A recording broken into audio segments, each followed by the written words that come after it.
Renæssancen varede fra 1350 til 1550. Centrum var i denne periode blandt andet videnskab, menneskelig genfødsel, kunst og arkitektur og litteratur.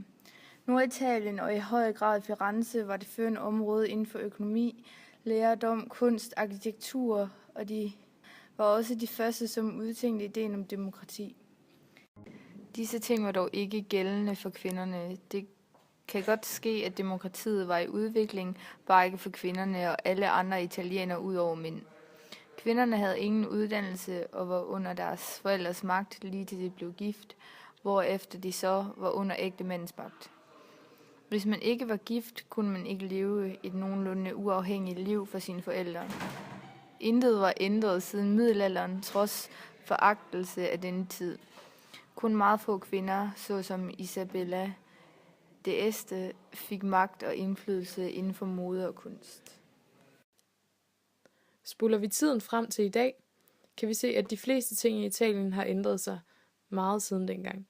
Deres økonomi er kørt i smadret, samfundet er korrupt, og landet, som før fokuserede på lærdom, ligger nu på niveau med Afrika og Sydamerika i uddannelsesniveau. Og når det kommer til kvinderne, så er de gået fra hjemmegående husmor uden rettigheder til sexobjekter. Det er kun 19% af kvinderne, der har en videregående uddannelse, og kun 47% af kvinderne arbejder. At mange af de italienske kvinder er arbejdsløse, fik vi også bekræftet under vores interviews med de unge italienere. Faktisk over halvdelen af dem sagde, at deres mødre gik hjemme. På visit i Firenze var vi ude at observere, samt vi var også ude at interviewe unge mennesker. Blandt andet var vi på det lokale universitet, men også det lokale gymnasium, hvor aldersforskellen selvfølgelig er markant stor.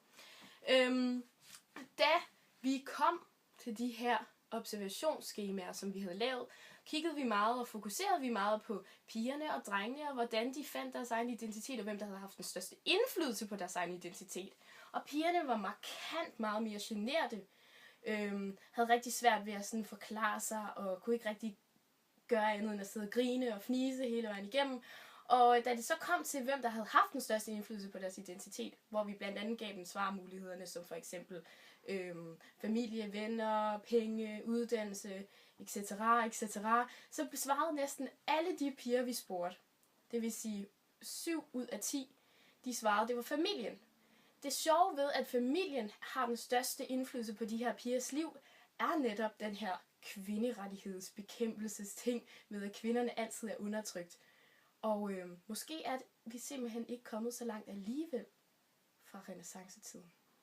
Drengene derimod var rigtig vel formuleret, så godt de nu kunne være på engelsk selvfølgelig. Men de var meget mere udadvendte, de grinede meget. Hvis de ikke rigtig kunne finde ud af at besvare spørgsmålet, så fniste de lidt, og så sagde de, vi kan ikke rigtig gøre noget ved det, vi er ikke så dygtige til engelsk. Men samtidig så var de også meget vennerne af dem, der har den største indflydelse på vores liv. De gik faktisk ikke særlig meget op i familie, hvilket er meget sjovt, fordi man får jo altid den her fordomsfuldhed omkring, at drengene i Firenze altid bor hjemme, har så meget brug for deres mor og deres familie. Det er ret sjovt, og alligevel så er det ikke helt sjovt. Og hvis man skal forklare den her adfærd, så vil en behaviorist sige, at pigerne de tilpasser sig de her roller, fordi at de belønnes i samfundet via for eksempel opmærksomhed, når de udviser en kvindelig adfærd, eller de bliver straffet eller afvist, hvis de udviser en adfærd, som ikke lige passer til samfundets forventninger. Og det her, det presser dem så ind i at udvikle de her stereotype kønsroller. Også samfundet, som vi som personer indgår i, identificerer vi os også med. Vi identificerer os med de forskellige grupper, som vi går i. Og hvis nu at sådan et land som Italien, de udstiller på tv og på internettet den her seksualisering af kvinder, så vil pigerne og kvinderne tænke, at det er sådan, de skal være, og de vil identificere sig med dem. Og når de så ikke kan genkende sig selv i de her roller, så vil de få en lav selvopfattelse eller have svært ved at finde deres egen identitet. I mange lande i det senmoderne samfund oplever man den her store udligning af kønsforskellene, og man bevæger sig i retning af, at der ikke er en forestilling om to køn. Der opfattes i stedet for nogle forskellige mellemformer, som for eksempel, der er noget metroseksualitet og homoseksualitet. Og under en observation i Firenze, så vi et homoseksuelt par, 2 mænd, der kom gående gennem gaden og holdt i hånd, hvor vi så en masse undrende blikke fra italienere. Altså nogen, de så på dem med væmmelse, og andre så på dem som værende komisk.